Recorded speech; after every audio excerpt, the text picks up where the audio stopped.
Hello friends, आपका बहुत बहुत स्वागत है हमारे YouTube channel house of solutions पर। और आप देख रहे हैं हमारा एंगुलर 11 का फुल ट्यूटोरियल सीरीज। जैसा कि इस सीरीज के पिछले वीडियो में हमने एंगुलर मटेरियल का कंसेप्ट देखा कि एंगुलर मटेरियल किस तरीके से इंस्टॉल करते हैं, और आज दोस्तों जो वीडियो लेकर आए हैं उसमें हम ये देखेंगे कि रिएक्टिव फॉर्म पर हम एंगुलर मटेरियल का कैसे यूज करते हैं। मीन्स कि रिएक्टिव फॉर्म किस तरीके से एंगुलर मटेरियल के हेल्प से डिजाइन करते हैं, राइट।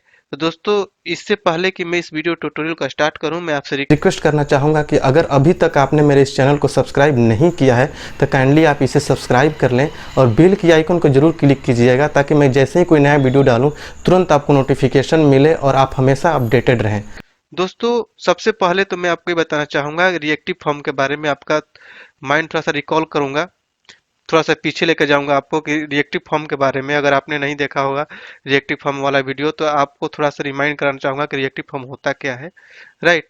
दोस्तों, जैसा कि आपको पता है कि एंगुलर में दो तरह के फॉर्म होते हैं, एक होता है टेम्पलेट ड्राइवन फॉर्म, दूसरा होता है reactive form, right. Template driven form में हम बहुत छोटे लेवल का काम करते हैं, क्योंकि जो भी वर्क होता है हम टेम्पलेट पर ही वर्क करते हैं, तो थोड़ा सा कम्प्लेक्सिटी बढ़ जाती है। और जहां भी ये कॉम्प्लेक्स सिनेरियो की बात आती है, कॉम्प्लेक्स रिक्वायरमेंट की बात आती है, तो वहां पर हम रिएक्टिव फॉर्म ही यूज करते हैं, क्योंकि जो भी वर्क होता है हमें कंपोनेंट पर करने का मिलता है। तो इससे क्या होता है, जो भी वैलिडेशन होता है, जो भी वर्क होता है, सारा चीज हम कंपोनेंट पर करते हैं, तो ये ज्यादा कंट्रोल होता है फॉर्म पर। इसलिए हम रिएक्टिव फॉर्म यूज करते हैं, क्योंकि रिएक्टिव फॉर्म बहुत ही यूज होने वाला चीज है, बहुत ही मोस्टली यूज किया जाता है इसको, राइट।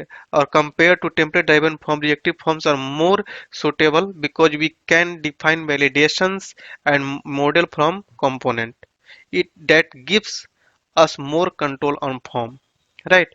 दोस्तों, एक चीज और आपको बताते चलो कि इसको हम मॉडल ड्राइवन फॉर्म भी बोलते हैं, क्योंकि जो भी होता है ये मॉडल ही एक्ट करता है मीडिएटर का कंपोनेंट और टेम्पलेट के बीच में, राइट। तो दोस्तों, ये बहुत इजी होता है इम्प्लीमेंट करने में। दोस्तों, it's really easy to implement like using model in controller with form control object and binding it to component form control template, right. तो दोस्तों, चलिए स्टार्ट करते हैं अब प्रैक्टिकल को। अब देखते हैं कि रिएक्टिव फॉर्म पर हम एंगुलर मटेरियल का डिजाइन कैसे करते हैं, राइट। तो दोस्तों, इसको आप लास्ट तक अच्छे से देखिए, आपका कंसेप्ट क्लियर हो जाएगा। अब आप भी अपने फॉर्म पर एंगुलर मटेरियल का डिजाइन करने लगेंगे। दोस्तों, चलिए स्टार्ट करते हैं प्रैक्टिकल को, चलते हैं प्रोजेक्ट की तरफ। पिछले वीडियो में हमने ये बताया था कि कोई भी कंपोनेंट यूज करने के लिए हमें उसे इंपोर्ट करना होता है।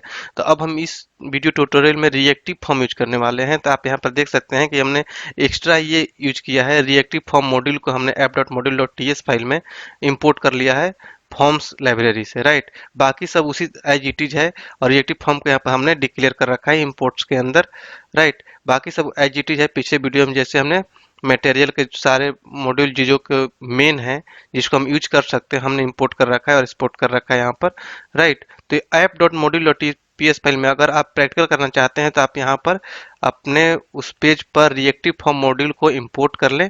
उसके बाद हम चलते हैं HTML पेज पर, राइट।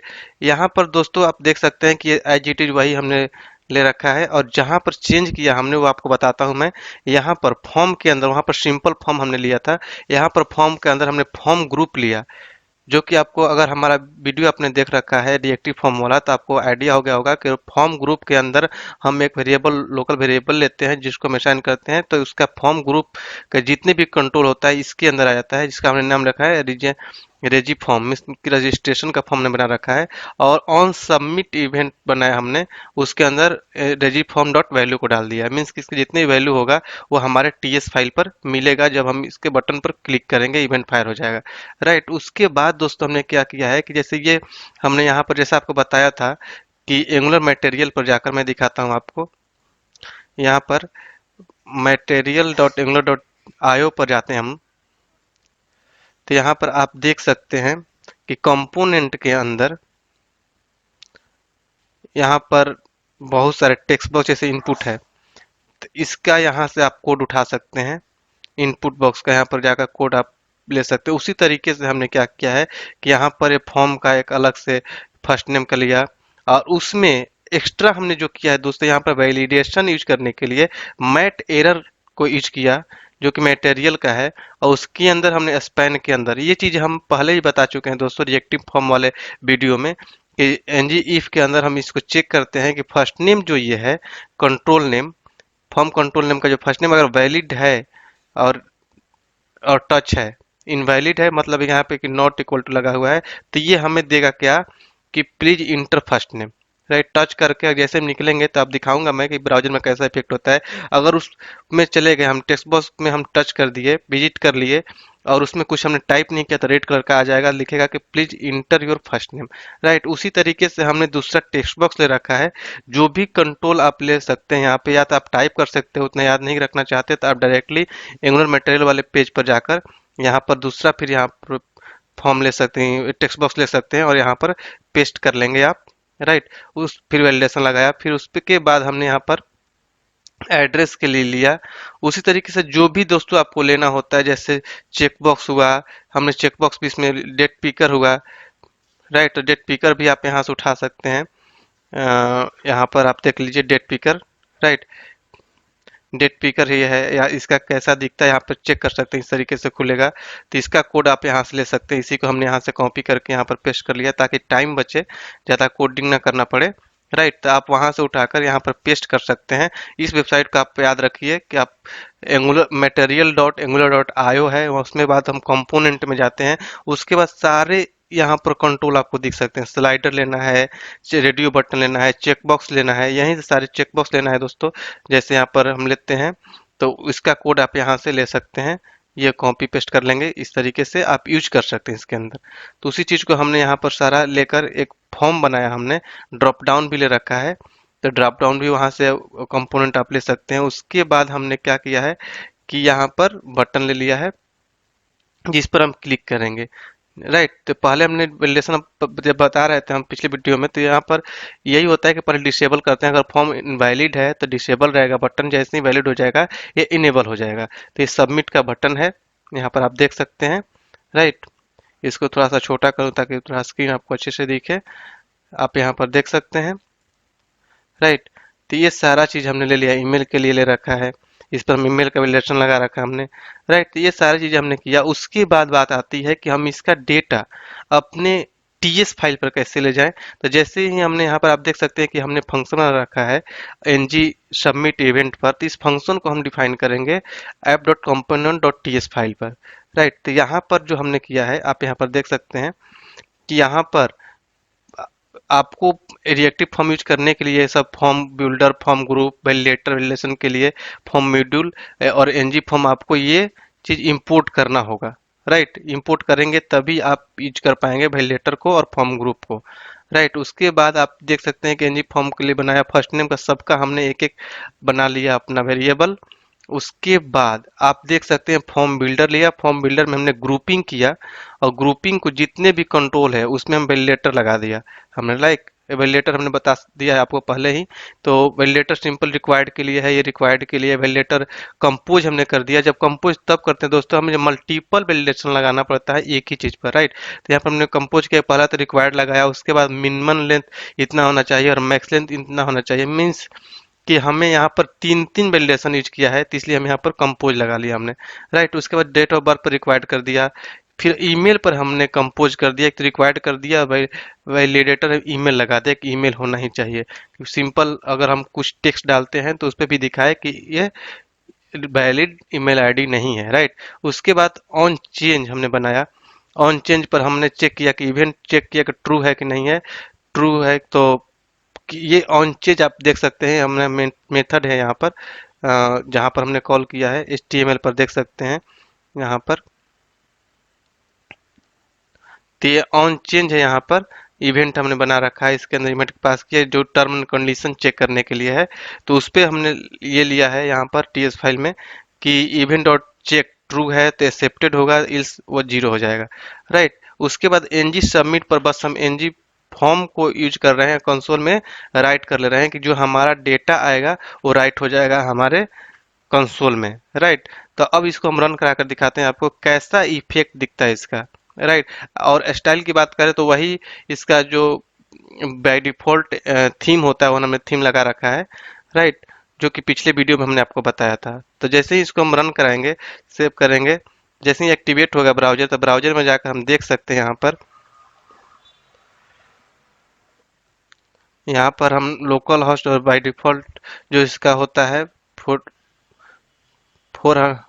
4200 इसका जो होता है पोर्ट, उस पर हम रन कराएंगे। और देख सकते हैं यहाँ पर हमारा ये फॉर्म पर जितना भी हमने टेक्स्ट बॉक्स, चेक बॉक्स और ड्रॉप डाउन लिया, सब कुछ आ चुका है यहाँ पर, राइट। और यहाँ पर देख सकते हैं जो बटन है हमारा ऑलरेडी डिसेबल है, क्योंकि हमने ये जो फॉर्म है अभी वैलिड नहीं है। तो हमने यहाँ वैलिडेशन लगाया था टच वाला। यहाँ पर देखिए हम फर्स्ट नेम आ गया। अगर इसको हम कुछ बिना लिखे अगर बाहर क्लिक इसमें चले जाते हैं तो ये देखिए वैलिडेशन इसका काम कर रहा है। बोला प्लीज इंटर फर्स्ट नेम। जैसे ही इसमें देखिए, इसको भी हमने कुछ नहीं किया, इसमें आ गए। तो यहाँ पर जैसे ही हमने लिखा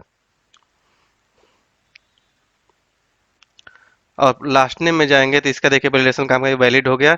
उसके बाद हम यहाँ पर लिख सकते हैं, उसके बाद एड्रेस, इसको भी टच लगा रखा है, इसमें एड्रेस कुछ आप दे सकते हैं जो भी हो। डेट ऑफ बर्थ के लिए हमने मिनिमम हमने लगा रखा है 10 होना चाहिए, राइट। तो इसके बाद आप कुछ भी लगा लीजिए इसे, तो देखिए अब काम करना शुरू कर दिया। अगर 10 से कम रखेंगे तो ये काम नहीं करेगा, बोलेगा कि वैलिड नहीं है। इसके बाद कुछ भी लगाएंगे ये काम करेगा। और अभी आप देख रहे हैं कि सबमिट बटन अभी तक इनेबल नहीं हुआ है। ये तभी इनेबल होता है जब पूरा फॉर्म आपका वैलिड हो जाएगा, सब कुछ सही वैलिडेशन काम करेगा, राइट। यहाँ पर डेट ऑफ बर्थ के डेट पिकर हम लगा रहेगा। इस पर जैसे क्लिक करेंगे देखिए इस तरीके से कैलेंडर खुलेगा। ये रिएक्टिव का रिएक्टिव फॉर्म पर एंगुलर का जो डिजाइन आ रहा है उसका इफेक्ट है। ये आप देख सकते हैं किस तरीके से इफेक्टिव दिख रहा है कैलेंडर। अब अगर हम सिंपल यूज करते हैं तो छोटा सा कैलेंडर वहीं पे ओपन हो जाता है, बट ये जो एंगुलर मटेरियल का जो इफेक्ट है वो दिख रहा है आपको यहाँ पर, राइट। कि रिएक्टिव फॉर्म पर हमने एंगुलर मटेरियल यूज किया है, राइट। तो यहाँ पर आप इसको यूज कर सकते हैं यहाँ पर। उसके बाद यहाँ पर आप ले सकते हैं। इसके बाद देखिए ड्रॉप डाउन कितना सिंपली और इजीली यूज हो जा रहा है, जो कि मटेरियल का इफेक्ट है। यहाँ पर इसको हमने चेक किया और ईमेल आईडी में हमने कुछ लिखा, तो देखिए अभी बोल रहा है कि प्रोवाइड प्रॉपर ईमेल आईडी। तो जैसे ही हम ये लगाएंगे @ उसके बाद जैसे लिखेंगे तो बोल देगा कि ये यहाँ पे यूज लाइक, ये हमें बता भी रहा है हमारे पर कि किस तरीके का होना चाहिए। उसके बाद अभी भी ये सबमिट इनेबल नहीं हो रहा है, क्योंकि अभी यह टर्म एंड कंडीशन हमने चेक नहीं किया। जैसे ये करेंगे देखिए सबमिट बटन हमारा इनेबल हो गया, राइट। मीन्स कि देखिए ये थीम सारे जगह काम कर रहा है, पिंक वाला, राइट। अभी मैं थीम चेंज करके भी आपको दिखाऊंगा, तो ये थीम चेंज हो जाएगा सारे जगह। जैसे हम इस पे सबमिट करेंगे दोस्तों, हमने सबमिट किया और इसका हम कंसोल के अंदर जाकर देख सकते हैं क्या क्या डेटा आया है। यहाँ पर राइट क्लिक करके व्यू सोर्स नहीं, यहाँ पर इंस्पेक्ट करेंगे। इंस्पेक्ट करके हम कंसोल में जाएंगे। कंसोल के अंदर देखिए ऑब्जेक्ट आ गया। ऑब्जेक्ट के अंदर आप देख सकते हैं कि एड्रेस में ये आ गया, डेट ऑफ बर्थ आ गया, ईमेल आईडी। ये देखिए आपको लग रहा होगा फर्स्ट नेम ऊपर है तो फर्स्ट नेम ऊपर है, ये अल्फाबेटिकल ऑर्डरिंग करके आता है, राइट। ABCD इस तरीके से ऐसे नहीं होता। एड्रेस ऊपर आ गया, डेट ऑफ बर्थ आ गया, देख लीजिए हमने सिलेक्ट किया था। ईमेल में जो हमने डाल रखा था first name mail, last accepted last name, playlist ignore 4, ये सारी चीजें मीन्स कि हमारे कंसोल में आ गया, TS फाइल पर आ गया, राइट। यहाँ पर हम वही देख सकते हैं। यहाँ पर हमने क्या लिखा था TS फाइल में, यहाँ पर कंसोल मीन्स कि यहाँ पर इस फॉर्म में आ चुका है आपका सारा डेटा। अब आप इस डेटा को अपने API या फिर अपने कहीं भी यूज करना, इंसर्ट करना है, जो भी करना है आप यूज कर सकते हैं, राइट। मीन्स कि हम रिएक्टिव फॉर्म में व्यू पेज से, HTML पेज से हम अपने TS फाइल पर लेकर डेटा आ गए। हम यहाँ पर यूज नहीं कर रहे हैं, सिंपली हम लोग में प्रिंट कराकर दिखा रहे हैं, राइट। तो आप यहाँ पर देख सकते हैं कि आपका डेटा आ चुका है, इसको आप सिंपली यूज कर सकते हैं, राइट। तो ये होता है दोस्तों कि रिएक्टिव फॉर्म में हम एंगुलर मटेरियल को कैसे यूज कर सकते हैं। एक छोटा सा फिर मैं आपको इस थीम भी चेंज करके एक बार फिर दिखाता हूँ आपको। यहाँ पर हम इसको, तो यहाँ पर हम कंट्रोल C करेंगे, कमेंट हो गया। और इसको हम कर लेंगे कंट्रोल अनकमेंट हो गया। उसके बाद हम सेव करेंगे इसको। अब आप इसका इफेक्ट देख सकते हैं ब्राउजर में, थीम चेंज हो जाएगा तुरंत। देखिए थीम चेंज हो गया, हर जगह चेंज होगा। यहाँ भी करेंगे देखिए, यहाँ भी इसका भी चेंज होगा। सारा डेटा अगर हम डाल देते हैं तो बटन का भी वही कलर, वही थीम आ जाएगा आपका। देखिए कितना अच्छा सा सब कुछ ओपन हो रहा है। उसके बाद हमने प्लेलिस्ट में डाल दिया, उसमें हमने ईमेल आईडी डाल दिया। इसको देखिए, इस पे भी वही थीम अप्लाई हो गया। मीन्स कि पूरे फॉर्म का हमने जो मेन CSS होता है स्टाइल, उसमें हमने डाल रखा है, पूरे प्रोजेक्ट का थीम चेंज कर देगा। तो ये होता है दोस्तों कि आपको ऐसा लग रहा होगा कि कितना इजीली यूज कर ले रहे हैं हम इसको एंगुलर मटेरियल को अपने रिएक्टिव फॉर्म पर, और कम कोडिंग में हमारा फॉर्म एकदम बिल्कुल से अट्रैक्टिव हो जाता है। तो हमारा वेब पेज या एप्लीकेशन बिल्कुल अट्रैक्टिव अट्रैक्टिव दिखेगा, एक अलग दिखेगा। तो ये होता है एंगुलर मटेरियल। अगर आप बिल्कुल ही कॉर्पोरेट लेवल का नॉलेज रखना चाहते हैं, आप चाहते हैं कि आप बहुत ही बड़े कॉर्पोरेट में काम करें बिल्कुल ही प्रॉपर तरीके से प्रोफेशनल की तरह, और अच्छे से इंटरव्यू क्रैक कर सकें, अपने सैलरी को हाई दे सकें एक अच्छा सा, तो आप हमारा ऑनलाइन क्लास ज्वाइन कर सकते हैं, जिसमें हम आपको प्रोवाइड करते हैं बिल्कुल ही कॉर्पोरेट लेवल का ट्रेनिंग, जिसमें कि पूरा एंगुलर कवर कराया जाता है। एंगुलर 2 से लेकर 10 तक के सारे कंसेप्ट, पूरा का पूरा टाइप स्क्रिप्ट, क्योंकि आपको टाइप स्क्रिप्ट में कोडिंग करना होता है। पूरा RxJS लाइब्रेरी हम कवर कराते हैं अपने ऑनलाइन क्लास में, जो कि बहुत लोग नहीं पढ़ाते हैं। आप कहीं क्लास करने जाते हैं तो वो पूरा आपको कवर कराया जाएगा, क्योंकि RxJS लाइब्रेरी जो है एंगुलर का हार्ट माना जाता है। ये सारी चीज़ें, जो चीज़ मैं बोल रहा हूँ, आपको यूट्यूब पर आपको कॉर्पोरेट लेवल का नहीं मिलेगा, कोई नहीं डालता है। ये सारे पेड होते हैं और क्लास में बहुत ही कॉर्पोरेट लेवल का पढ़ाया जाता है। हमारा क्लास जो है इसी चीज़ के लिए फेमस है कि हम कॉर्पोरेट लेवल का ट्रेनिंग देते हैं। इसके अलावा हम आपको सिखाएंगे एंगुलर मटेरियल और बूटस्ट्रैप भी कैसे यूज करते हैं एंगुलर में, ये सब कुछ आपको सिखाया जाता है। API इंटीग्रेशन सिखाया जाता है, API बनाना सिखाया जाता है, मतलब कि बैकएंड वाला पार्ट भी हम सिखाते हैं अपने क्लासेज में। उसके बाद प्रोजेक्ट ट्रेनिंग दिया जाता है। प्रोजेक्ट ट्रेनिंग में आपको ई-कॉमर्स का एप्लीकेशन डेवलप करना सिखाया जाएगा, जो कि बहुत ही कॉर्पोरेट लेवल का होगा, बहुत ही ब्रॉड लेवल का होगा। जैसे कि आप फ्लिपकार्ट, अमेजोन यूज करते हैं, उस लेवल का एप्लीकेशन डेवलप करना आपको सिखाया जाएगा। तो आप हमारा ऑनलाइन क्लास ज्वाइन करके अपने सैलरी को एक अच्छा सा हाइक दे सकते हैं, इंटरव्यू क्रैक कर सकते हैं। देखिए, अगर आप कहीं से पढ़ते हैं, दो तरीके होती है कि अगर आप मान लीजिए कि आप किसी इंस्टीट्यूट में पढ़ने जाते हैं, तो इंस्टीट्यूट में आपको कौन पढ़ाता है? एक तरीके से वो टीचर होगा, फैकल्टी होगा। और सच्चाई ये है कि टीचर या फैकल्टी कौन बनता है? जो सॉफ्टवेयर इंडस्ट्री में जॉब नहीं ले पाता है, जो खुद ही जॉब नहीं ले पाया, तो आपको क्या ट्रेनिंग देगा? वो आपको केवल बुक वाला नॉलेज देकर आपको भेज देगा। लेकिन आप वही पढ़ के आप जब जाते हैं कंपनी में काम करने, तो आप वहाँ पर काम नहीं कर पाते हैं। फिर आपको भागकर अच्छे से स्टडी करना पड़ता है, या फिर तो आप काम नहीं कर पाएंगे, बोरियत फील करेंगे, या फिर आपको निकाल दिया जाएगा। और हमारा क्लास किस लिए फेमस है? क्योंकि हमारे यहाँ कोई टीचर नहीं है। हमारा जो टीम है, जो हम लोग हैं, किसी न किसी बड़े MNC में काम करते हैं, तो हम लोग वही चीज़ अपने ट्रेनिंग में प्रोवाइड करते हैं जो डायरेक्टली कॉर्पोरेट में किया जाता है, काम किया जाता है, रियल चीज़ें हम आपको बताते हैं। इसलिए हमारा क्लास फेमस है। जो हमारे यहाँ से ट्रेनिंग ले लेता है, उसको कहीं भी इंटरव्यू क्रैक करने में कोई भी प्रॉब्लम नहीं आता है, क्योंकि हम वही चीज़ बताते हैं जो डायरेक्टली इंटरव्यू में पूछा जाता है। सामने वाले को लगता है कि आपके पास प्रॉपर नॉलेज है, 1-2 साल से आपने काम किया है, उस लेवल का नॉलेज हम अपने क्लास में हम पढ़ाते हैं। अगर आप ज्वाइन करना चाहते हैं तो हमारे वेबसाइट का लिंक इस वीडियो के डिस्क्रिप्शन बॉक्स में है। आप उस पर क्लिक करके अभी विजिट कीजिए हमारे वेबसाइट sahosoft.com पर, और अपना बैच चूज कीजिए, चेकआउट कीजिए और क्लास ज्वाइन कर लीजिए। कल से ही अपना क्लास आप ज्वाइन कर सकते हैं। अगर आप इंक्वायरी करना चाहते हैं तो हमारे ऑफिशियल मोबाइल नंबर्स भी अवेलेबल है वीडियो के डिस्क्रिप्शन बॉक्स में, या इस वीडियो के स्क्रीन पर भी आपको नीचे में दिख रहा होगा हमारा मोबाइल नंबर। आप तुरंत कॉल कीजिए, इंक्वायरी कीजिए और क्लास ज्वाइन कीजिए।